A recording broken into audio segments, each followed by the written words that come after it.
Hi, this is Eric Leuschner from Real Property Management in Blacksburg, Virginia, where you can own the home and not the hassle. This is the next video in our series on landlord investor education. I hope you enjoy this as much as you have enjoyed the other videos. A couple of caveats to begin with. I'm not an attorney, so nothing I say should be construed as legal advice. I am not a financial advisor. Nothing I say should be construed as financial advice either. I am a licensed real estate agent in the Commonwealth of Virginia and a realtor. Hi, welcome to our next video in our landlord education series. Today we're going to talk about how to get rid of a bad tenant. So, what's a bad tenant? Bad tenant could be somebody that's not paying rent, is chronically late paying rent.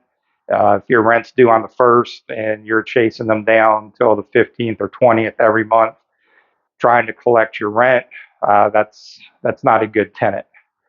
They may be damaging the property or failing to maintain the property.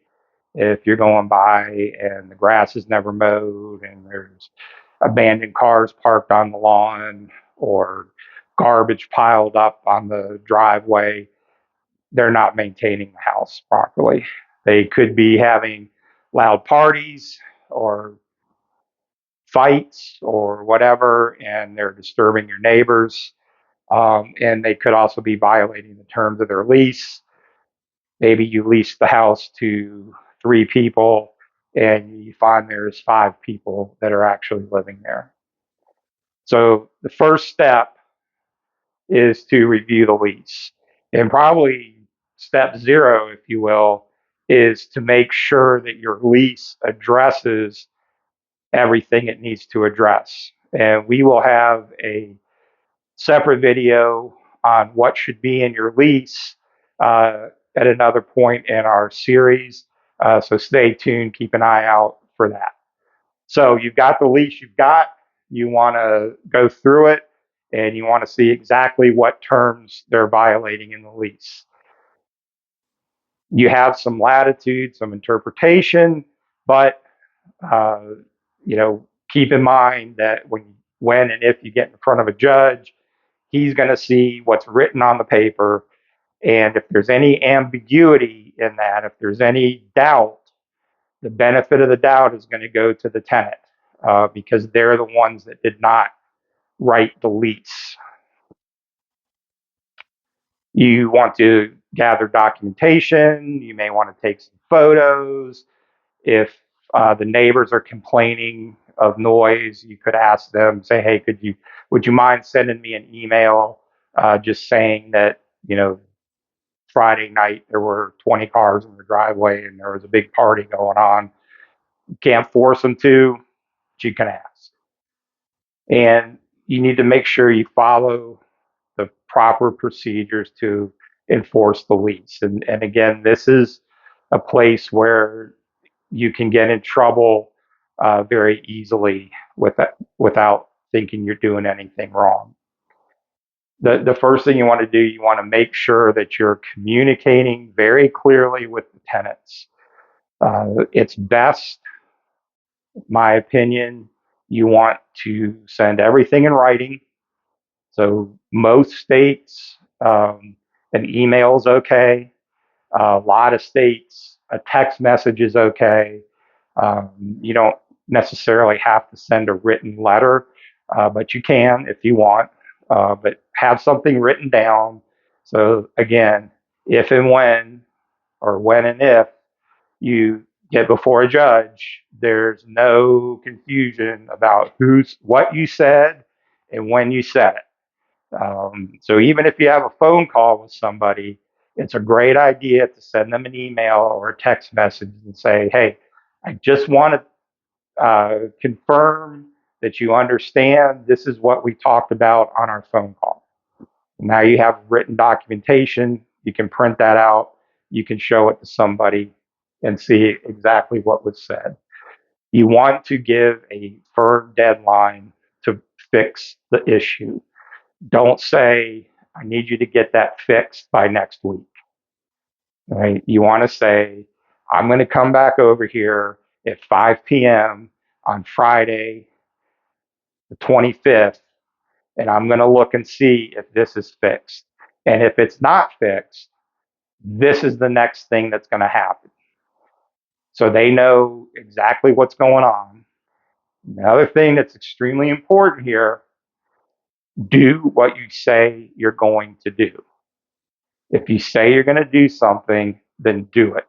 If you don't, you have lost your credibility, and that tenant will just ignore you because they think you won't follow through on your demands. And the flip side of that coin is, don't tell them to do anything that you're not willing to enforce.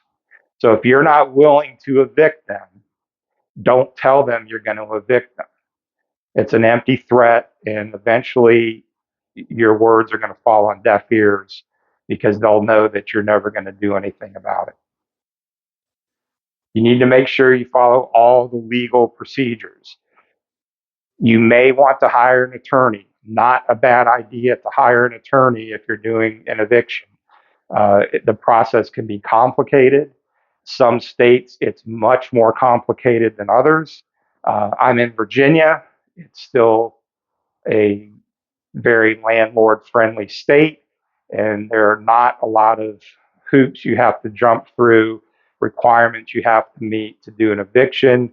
But there are certain things that have to be done in a certain amount of time, or you've messed up the process, and usually that means you have to start over again. And you could be 60 days into it and you got to start over again. So I guarantee you, if you're evicting somebody because they're not paying rent, once you serve the notice, they're not going to pay rent. So every day they're in there is a day that you're losing money. And, on average, $50 to $60 a day for a house to be vacant in our market. That adds up pretty quick. You've paid for a lawyer once or twice over by the time it's been vacant for 30 or 45 days. So legal assistance is not a bad thing. Um, if the rent is late, you're going to serve a pay or quit notice. And again, we'll talk about all of this a little bit more detail in our uh, video on the eviction process. So a pay or quit notice is basically telling them, give me the rent or leave the house. A cure or quit. So if they are not following the terms of the lease, let's say there's 3 people on the lease and there's 5 people living there, they're in breach of your agreement, and they have to, it's called cure that breach. In other words, they have to come into compliance with the lease. So you would tell them you have X number of days for these 2 people to move out, or you're going to have to leave the house.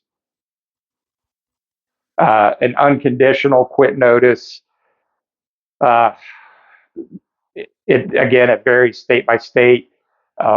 These are called 72-hour notices. Some of them are 24 hours, but very difficult to get law enforcement involved and have somebody actually removed from the house within 24 hours.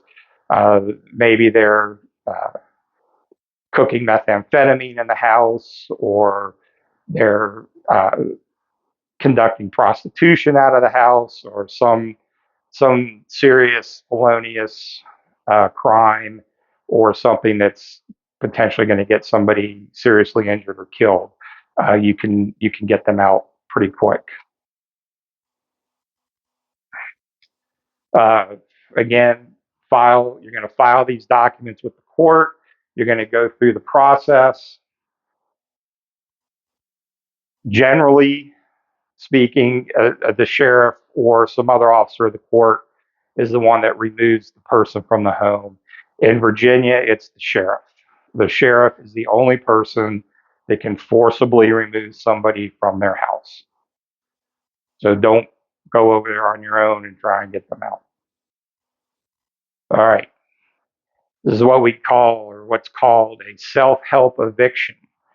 And judges hate these, and the judge will come down hard on you if you try and do something like this. So that might be turning off the utilities, changing the locks on the doors. People have taken the doors off the hinges. Uh, you harassing the tenant. You go over there every day, 2 or 3 times a day, even. You're calling them at all hours of the day and night. Where's my rent? Where's my rent? Where's my rent? You can't do that. Yes, they're in the wrong, but you can't do that. And if you do something like that, I the judge will not look favorably upon you when and if you get into court. So follow the process, be patient. It can be very frustrating, but it's part of being a landlord. There's some alternatives to doing an eviction. So we talked about the fact that that's going to cost you $50, $60 a day every day the tenant's in the house, and it's going to cost you 90 or take you 90 days to get the tenant out of the house. So what if you just went up to them and said, I'm going to give you $500 if you give me the keys to the house and leave. And I'm not going to go after you for any of the rent you owe me. I'm not going to do anything. I'm going to hand you $500. You're going to hand me the keys and you're going to be gone by the end of the week. That's allowable. It's a hard pill to swallow sometimes. But keep in mind, $60 a day, every day the house is not rented to a paying tenant, and $500, that's 10 days. Um, and that's nothing, in a 90-day cycle. You can come to some type of mediation agreement. You can say, look, if you'll leave, I'll set up a payment plan. You can pay this over time. There's a lot of things you can do as long as both parties agree to it, and you're not making threats and they're not signing something under duress. You can work out an agreement that's amenable to both people. Again, great place to use an attorney. So how are you going to make sure this doesn't happen again? Um, Tenant screening. You're going to go. We talked about the lease, making sure that the lease has the correct things in it. We have a video out about screening tenants and things to look for. You want to go by the house periodically, but not excessively. There is a term called quiet enjoyment. It's a legal term, basically saying that the person you rented that house to has a right to live there without you coming by every day to make sure the house is okay. So, our policy, we do not go by the house more than once every 3 months, unless, of course, somebody calls for maintenance. Um, then we'll go. So the biggest thing, make sure you know the process, that you document everything, that you stay away from those self-help evictions. Um, it's a process. And like I said, it's a 90-day at least process if everything goes right. Prevention is the best cure in this case. Check out our video on the tenant screening process and make sure that you've put the right tenant in the house, and none of this will even matter. So hopefully you've enjoyed this and gotten some good information from it. Please click like and subscribe. You can see all our other videos in our library on YouTube.